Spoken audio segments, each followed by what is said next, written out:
Hi friends, నేను మీ వినోద్. నేను మహాబలిపురం వచ్చానండి. చూడండి, అన్లోడ్ అవుతుందన్నమాట నా బండి. ఈ రాళ్ళన్నీ ఆర్డర్ ఇచ్చుకొని తెప్పించుకుంటారనమాట శిల్పాలు చెక్కడానికి. చూశారు కదా, ఈ రోడ్డు నిండా ఉన్నాయి. అయితే ఇక్కడ ప్రత్యేకత ఏంటంటే మనకి శిల్పాలు చెక్కుతారండి.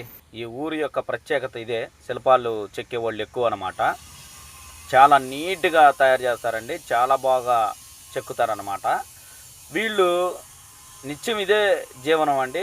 మరి ఇదైతే చాలా ఊళ్ళు, చాలా దేశాలు కూడా రవాణా అవుతాయి అంట, ఎక్స్పోర్ట్ కూడా చేసుకుంటారంట ఈ రాయిని, ఈ శిల్పాలని. అంత నీట్గా అందంగా చూడండి. ఈ చిన్నవి పాలిష్ చేసి పక్కన పెట్టారనమాట. వీటికి చిన్నవి కాబట్టి ఏం కాదని ముందుగానే పాలిష్ చేసి పెడతారు.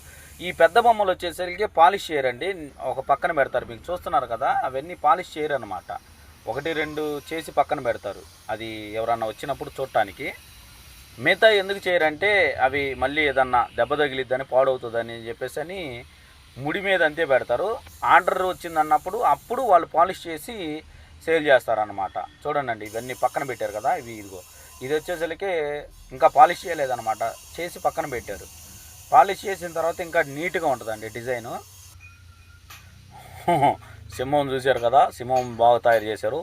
సింహంతో వేట, నాతో ఆట, రెండు డేంజర్.